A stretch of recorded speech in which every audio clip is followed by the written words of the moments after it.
हमने अभी तक सीखा अंकों के मान, संख्याओं का वर्गीकरण। संख्याओं के वर्गीकरण में कुछ कॉन्सेप्ट में हमने क्वेश्चन कैसे फ्रेम होते हैं वो समझे। फॉर्मूला बेस्ड क्वेश्चन में और भी कुछ टाइप है वो हम अब समझते हैं। जैसे अगर क्वेश्चन आ गया 1 का स्क्वायर प्लस 2 का स्क्वायर प्लस 3 का स्क्वायर, इसी प्रकार कंटिन्यू चल रहा है 10 का स्क्वायर। अब ये कैसे हम बताएंगे, तो इसके लिए हमें फॉर्मूला पता होना चाहिए। चलिए फॉर्मूला क्या है, तो हमने अभी तक 3 फॉर्मूले समझे थे, एक बार रिकॉल करेंगे। आप कोशिश करेंगे फॉर्मूला बताना है आपको। जैसे मैंने पूछा प्रथम n प्राकृत संख्याओं का योग n into N plus one by 2, try करेंगे आप।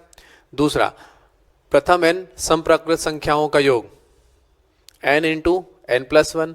तीसरा प्रथम n विषम प्राकृत संख्याओं का योग n स्क्वायर। तो 3 फॉर्मूले हो गए। अब चौथा फॉर्मूला हम यहां बोलेंगे प्राकृत संख्याओं के वर्गों का योग। क्या बोलेंगे हम इसको, प्रथम n प्राकृत संख्याओं के वर्गों का योग। ध्यान से देखेंगे तो ये प्रथम प्राकृत संख्याएं ही है 1 से 10 तक, तो वर्गों का योग फॉर्मूला क्या है, n into N plus one 2n plus one by 6। इसको आपको अच्छे से याद करना है, थोड़ा लेंदी है लेकिन इंपॉर्टेंट है। n into N plus one 2n plus one by 6, बार बार बोलेंगे n into N plus one 2n plus one by 6। चलिए n क्या है, वही n होंगे पदों की संख्या, कितने पद होंगे वही यहाँ n होगा। चलिए तो फॉर्मूला अप्लाई करते हैं इस क्वेश्चन में। यहाँ इस क्वेश्चन में देखेंगे n कितना हो गया, n इक्वल हो गया 10, क्योंकि यहाँ पद कितने हैं 10 है, 1 से लेकर 10 तक। फॉर्मूले में पुट करेंगे तो 10 n प्लस वन यानी 11 इंटू 2n प्लस वन, तो 2 इंटू 10 21 बाय 6। 3 से 2 टाइम, 3 से 7 टाइम और 2 से 5 टाइम, तीनों का गुणा कर लेंगे तो ये हो जाएगा 35 इंटू 11 और 358, ये आपका आंसर हो गया।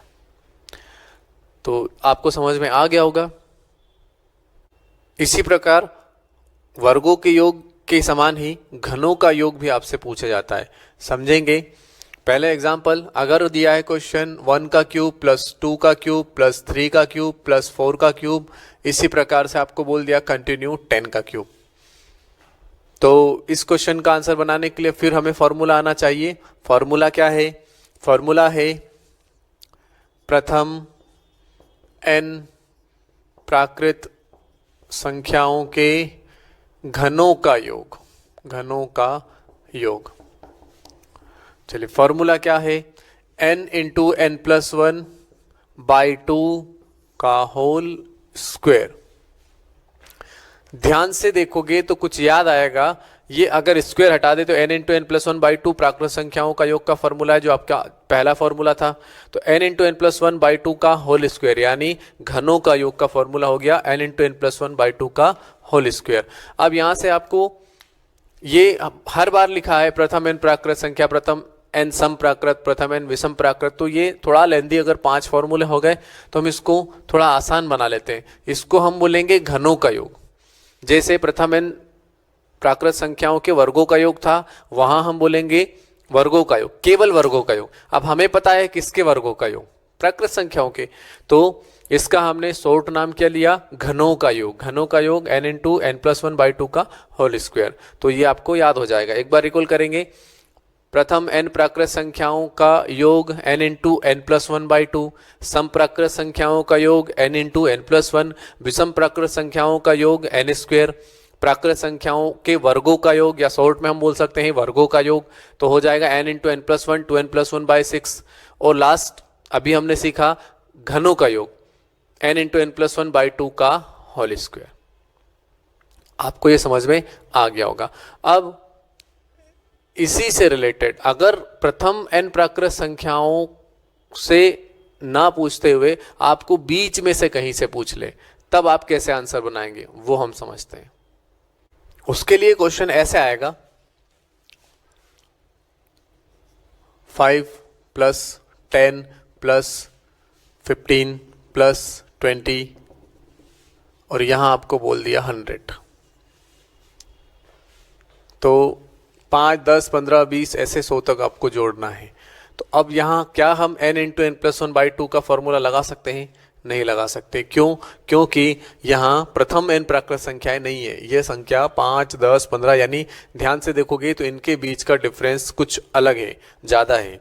तो इसको समझने के लिए हमें नया फॉर्मूला याद करना पड़ेगा जिसे हम बोलते हैं समांतर श्रेणी में।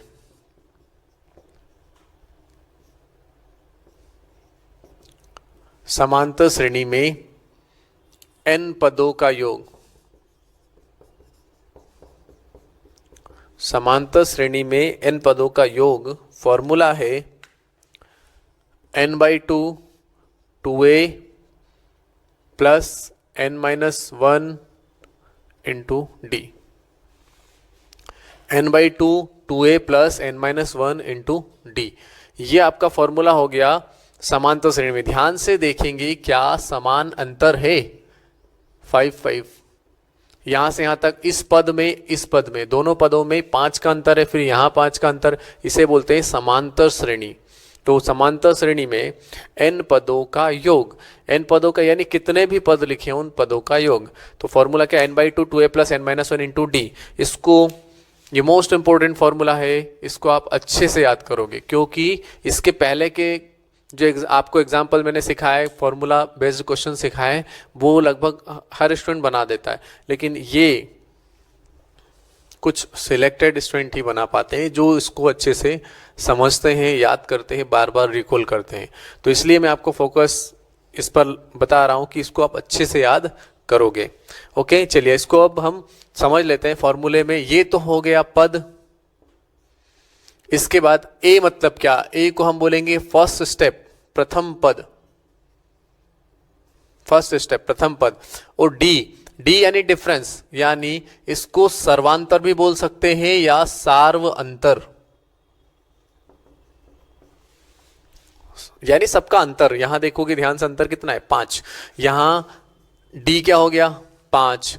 और ये ए पहला पद क्या हो गया? 5। और 5, 10, 15, 20 ऐसे 100 तक पद कितने हैं? तो अगर जल्दी जल्दी में हम बोलेंगे 100 पद है, नहीं है, 100 पद नहीं है। 5, 10, 15, 20 ऐसे 100 तक कितने पद होंगे? या अगर ध्यान से देखोगे तो आप ऐसे भी सोच सकते हो 5 और 10, 10 तक 2, 20 तक 4, तो ऐसे आप टेबल बोल सकते हो। या फिर आप ऐसे भी कर सकते हो, 5 का इसमें भाग दीजिए, 5 से लास्ट के नंबर में भाग दिया तो कितना आया? 20। यानी 5, 10, 15, 20, अगर आप ध्यान से देखोगे 100 तक तो टोटल 20 पद होंगे। यानी ये आपका आ गया n पदों की संख्या। इस सीरीज में पद कितने होंगे? 20 होंगे। ओके, तो अब इसको फॉर्मूले में पुट करते हैं, आंसर देखते हैं हमारा क्या आता है। n/2, n है 20, 20/2, या तो आप 10 लिख लें या 20/2, कोई बात नहीं, कुछ भी लिख सकते हो। 2a, 2 इंटू ए क्या है? 5, तो हमने लिखा 5 प्लस n-1, n है आपके 20 पद, 20-1 19 इंटू डी कितना है? अंतर कितना है? सबका अंतर है 5, सभी का अंतर 5, तो यहां से इसको पुट कर दिया। अब यहां से आप लिखोगे 10, ये हो गया 10 और 19 पंजे 95। टेबल आपको अच्छे से याद करना है 25 तक, 25 तक टेबल आपको अच्छे से याद होगी, कैलकुलेशन फास्ट होगा। एग्जाम में आपके पास टाइम की कमी होती है, यानी आप केवल क्वेश्चन का आंसर बनाना ही सब कुछ नहीं है, आपको बहुत जल्दी आंसर बनाना होता है, और उसके लिए बेसिक से आपको ये चीज़ें पता होनी चाहिए, यानी फॉर्मूले अच्छे से पता हो, आपके टेबल्स अच्छे से याद हो, स्क्वायर्स, क्यूब्स, ये आपको अच्छे से याद होने चाहिए, तब आप क्वेश्चन को एग्जाम में सेकेंडों में कर सकते हैं। चलिए, तो ये कितना हो गया? 10 इंटू 105, और कुछ नहीं करना आपको, बस 1050 ये कर देना है, यानी आपका आंसर हो गया 1050। इस प्रकार से श्रेणी में आपसे कुछ भी पूछा जाए, बस आपको ध्यान रखना है पदों की संख्या में, पदों की संख्या को आपको ध्यान से देखना है, उसके बाद क्वेश्चन बहुत आसानी से हो जाएगा। इस टाइप के क्वेश्चन में अगर आपको प्रॉब्लम आ सकती है तो पदों की संख्या निकालने में आ सकती है, तो उसके लिए भी मैं आपको ट्रिक सिखा देता हूं कि पदों की संख्या आप कैसे निकालोगे। अगर आसानी से पदों की संख्या मिल रही है तब तो आप ऐसे ही जैसे अभी हमने कैसे भी या तो गिन सकते हो या सीधे भाग देकर देख सकते हो, लेकिन हर बार ऐसा नहीं होगा। तब क्या करना है, तब आपको फॉर्मूला लगाना है। तो फॉर्मूला क्या है, एन वा पद, या इसको हम बोलते हैं अंतिम पद। फॉर्मूले में अंतर है, पिछला फॉर्मूला और इस फॉर्मूले में अंतर। वहां लिखा था एन पदों का योग, यहां लिखा है एन वा पद, तो अंतर समझेंगे। और अंतिम पद भी इसको बोलते हैं, या इसको लास्ट स्टेप यानी एल से भी दर्शाया जाता है इस फॉर्मूले को, ठीक है। तो अंतिम पद का फॉर्मूला क्या है, A plus N minus one into D. ध्यान से देखोगे तो पिछले फॉर्मूले में छुपा हुआ था, तो अलग कुछ नहीं है, आपको बस याद करना है a plus N minus one into D अंतिम पद का फॉर्मूला। या इसको आप ऐसा भी बोल सकते हो, l equal a plus N minus one into D, इसको l भी बोला जाता है। समझ में आ गया होगा आपको। चलिए अब ये लास्ट क्वेश्चन जो था उस क्वेश्चन के अनुसार इसको कैसे, लास्ट क्वेश्चन था हमारा 5 प्लस 10 प्लस 15 प्लस इस प्रकार से 100 तक। तब इसमें हमने जैसे सीधा सोच लिया था 20 पद होंगे, n इक्वल कितने होगा 20 होगा। लेकिन अगर हमें ये क्वेश्चन लेंदी होता या बीच में से कहीं से दिया होता, ऐसा दिया होता 55, 60, 65, 70, 75 और 1000, तब तो प्रॉब्लम आती। तो उसके लिए मैं आपको बता रहा हूं कि पदों की संख्या कैसे निकालेंगे। ये एल हम यहां पुट करेंगे श्रेणी में। देखिए एल क्या है, एल मतलब लास्ट स्टेप, अंतिम पद। अंतिम पद क्या है, ए यहां पहला पद क्या है 5, एन माइनस वन, यहां एन कितना है। अब कोई बोलेगा सर 20, लेकिन ध्यान रखिए हमें एन नहीं पता है। ये तो ठीक है, हमने सीधे सीधे जान लिया था, किसी भी क्वेश्चन में हमें एन नहीं पता हो, पदों की संख्या नहीं पता, उसी के लिए तो हम ये फॉर्मूला लगा रहे। तो हमें एन नहीं पता, इसलिए हम एन ही रहने देते हैं, एन माइनस वन। एन ही तो प्राप्त करना है कि आखिर कितने पद हैं, ये तो हमें पता है। अगर दूसरी सीरीज होगी तब ठीक है। डी तो अंतर तो सबको पता है, कितना है 5। चलिए 100 इक्वल ये हो जाएगा 5 प्लस, अगर आप चाहें तो n का इंटू 5 कर दें और इसको कैलकुलेट करें, या क्यों ना हम ये 5 को एक स्टेप कम कर रहा हूं यहां में, क्या 5 इधर आके घट सकता है, तो यहां हम 95 लिख देंगे। 95, ये 5 इधर आके घट गया, ठीक है। अब यहां लिखा है n माइनस वन इंटू 5। अब ये 5 इधर आके घटा 95, इसको हमने एज इट इज लिखा है। अब क्या ये 5 से इधर हम भाग दे सकते हैं, 5 से भाग देंगे तो 19 बराबर n माइनस वन, और ये माइनस वन इधर आके प्लस का हो जाएगा, बराबर के इस तरफ आके प्लस का हो जाएगा और जुड़ जाएगा। तो 19 और 1 20, और ये हो गया n इक्वल 20। तो यहां से हमें पदों की संख्या मिली 20। अब इकाई का अंक अपने आप में एक कॉन्सेप्ट है, इसको आप पहले अच्छे से ध्यान से समझेंगे। इकाई अंक, यूनिट डिजिट,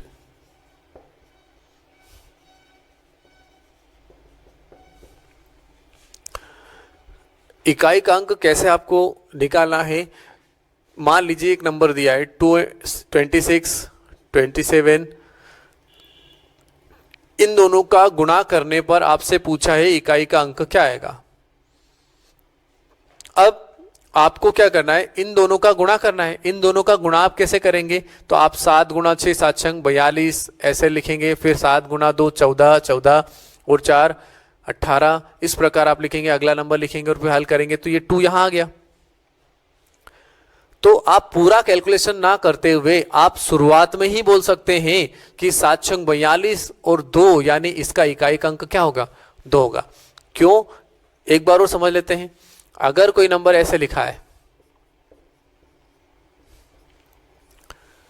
आपसे पूछा है इस संख्या को हल करने पर, इस क्वेश्चन को हल करने पर इकाई का अंक क्या होगा, तो आप क्या करेंगे, आप पूरा हल करेंगे। 4 इंटू 3 12, फिर यहां आगे लिखा, फिर इसके बाद गुणा लगाया, फिर लिखा, फिर गुणा लगाया, फिर लिखा, आपको ये पता है कि ये 2 तो इकाई पर आना ही है, यानी आप पूरा क्वेश्चन हल करे बिना ही बोल सकते हैं पहले ही 4 गुणा 3 12 यानी 2।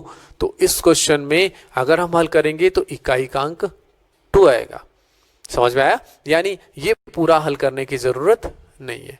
तो इकाई का अंक बताने के लिए आपको बस इकाई के अंक का गुणा करना है और सीधे आप बता सकते हैं कि इकाई का अंक क्या आएगा। इकाई के अंक में अगर आपको थोड़ा लेंदी क्वेश्चन आ जाए, देखिए इसको समझते हैं। मान लीजिए आपको ऐसे आ गया 3 अंक में 3 2 5 इंटू 1,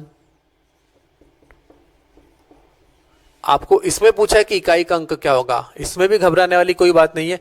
आप क्या करेंगे, इकाई के अंक से इकाई के अंक में गुणा करेंगे, यानी ये 5 इंटू 4 5 गुणा 4 20 0, फिर 0 का गुणा 6 में करेंगे 0, तो ये आपका आंसर हो गया। और कोई नंबर ले लेते हैं,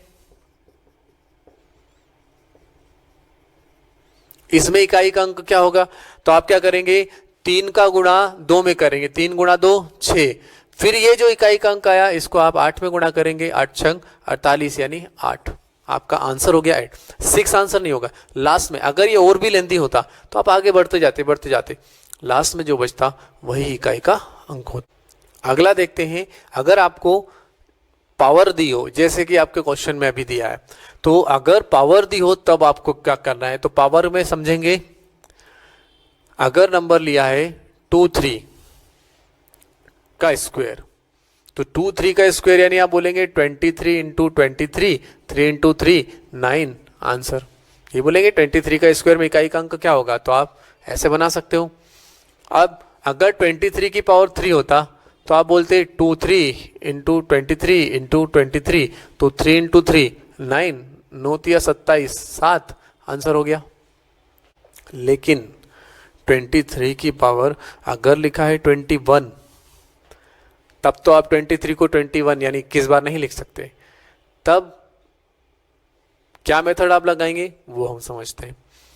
ऐसी कंडीशन में आपको क्या करना है, आपको हमेशा 4 से भाग देना है। किससे भाग देना है, 4 से भाग देना है। पहले आप अच्छे से सीख लीजिए कि आंसर कैसे बनाएंगे।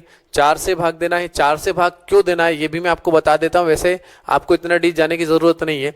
4 से भाग हम इसलिए देते हैं कि 1 से लेकर 9 तक जो हमारे अंक होते हैं उसमें कुछ अंक ऐसे होते हैं जिसमें उनकी पावर कुछ भी हो,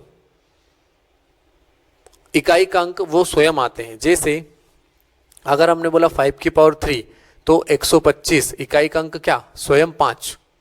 अगर हमने बोला 5 का स्क्वायर इकाई 25, इकाई का अंक क्या 5, यानी 5 की पावर कुछ भी करोगे इकाई का अंक 5 ही आएगा। ऐसे कौन कौन से नंबर है, ऐसे नंबर है आपके, या आप नोट्स में लिख लीजिए, यानी आप 1 की पावर कुछ भी करोगे इकाई का अंक 1 ही आएगा।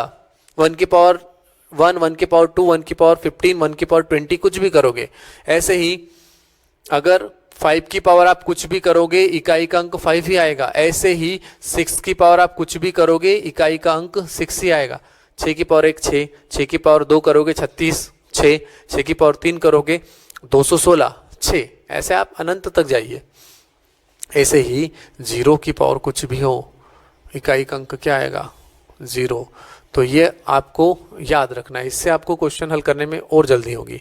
ठीक है, चलिए, इसलिए हम ये समझ रहे थे कि हम 4 से भाग क्यों देते हैं। तो ये तो वो अंक हो गए 1 से लेकर 9 तक, 0 तक। ठीक है, इसके बाद बचे हुए जो अंक हैं, बचे हुए अंकों में पावर जो होती है वो 4 के बाद रिपीट होने लगती है इकाई के अंक के रूप में। जैसे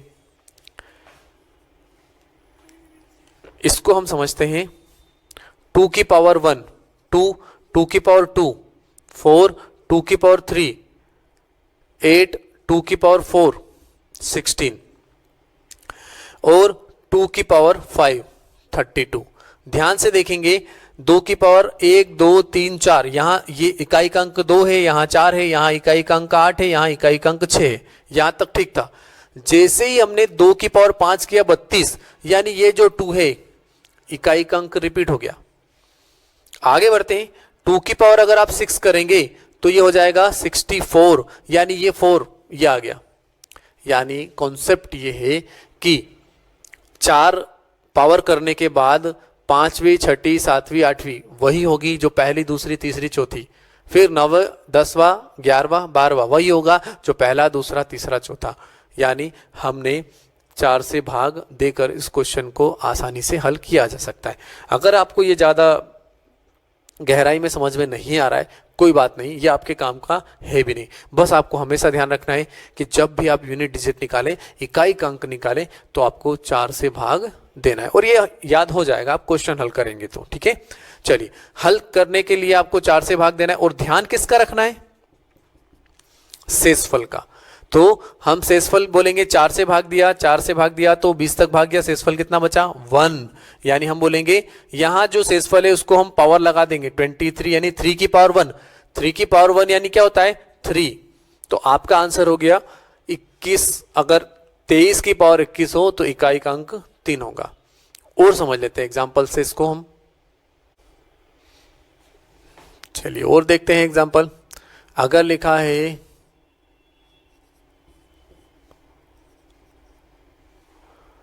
263 की होल पावर 25 या पावर 25, तो आप कैसे हल करोगे? तो यहां 4 से भाग दीजिए, शेषफल देखिए, 4 से भाग दिया, 4 छंके 24, बचा कितना? 1। तो 3 की पावर 1, 3 आंसर। और कोई नंबर ले लेते हैं।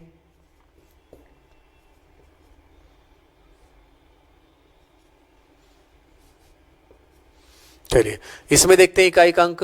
तो हम क्या करेंगे? 4 से भाग देंगे।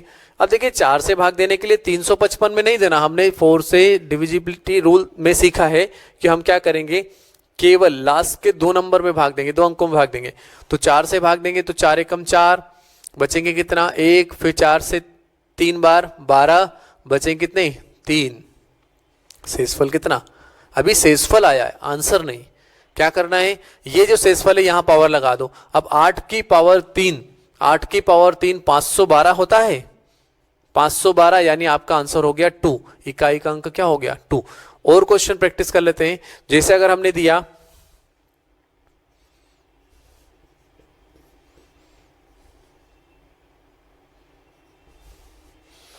इसमें इकाई का अंक क्या होगा? तो आप ये यहां 4 से भाग देंगे अंतिम 2 अंक में, तो 4 से भाग दोगे तो 92 तक भाग जाना ही है और बचेंगे कितने? 2। यानी शेषफल कितना? 2। शेषफल को यहां 7 के पावर लगा दो, 7 का स्क्वायर 49, 49 यानी 9। अब ये आपको समझ में आ गया होगा। अब आपका क्वेश्चन क्या है वो बहुत आसानी से आप हल कर सकते हो। क्वेश्चन था आपका 729 की पावर है 59। तो आपको कुछ नहीं करना, 4 से भाग दे देना है। 4 से भाग देने पर यहां से आपका शेषफल बचेगा 3। ये लिखने की जरूरत नहीं है लेकिन फिर भी लिख दिया। आपको वैसे ही 3 यहां पावर लगा देना है। 9 की पावर 3 करोगे तो 9 की पावर 3 कितना होता है? 729 ही होता है। तो यहां से आपका 9 आंसर हो जाएगा। अब एक कॉन्सेप्ट और इसमें रह जाता है कि अगर शेषफल 1 हो तो पावर 1 लगाया था हमने, अगर शेषफल 2 हो तो हमने पावर 2 लगाई थी, 7 की पावर 2। शेषफल 3 हो तो हमने यहाँ पावर 3 लगाया। शेषफल कभी 0 भी रहेगा। अगर कभी शेषफल 0 रहे, अच्छे से इसको समझ लीजिएगा, नोट कर लीजिएगा। अगर शेषफल 0 रहेगा तो हम घात लगाएंगे 4। शेषफल अगर 0 रहेगा तो हम घात लगाएंगे 4। क्यों? क्योंकि अभी मैंने जो आपको कॉन्सेप्ट समझाया था कि 4 के बाद, चौथे पावर के बाद वो रिपीट होने लगता है। तो जो इकाई का अंक चौथी पावर में होगा वही इकाई का अंक पावर 8 में होगा, वही इकाई का अंक पावर 12 में होगा। तो इसलिए 0, अगर किसी भी नंबर की पावर आप 0 लगा दोगे तो वो 1 बन जाएगा और वो गलत हो जाएगा। ठीक है, तो बस आप अच्छे से याद रखोगे कि कहीं आपका शेषफल 0 आता है तो वहां आप पावर लगाएंगे 4। उसके बाद जो भी आपका आंसर बने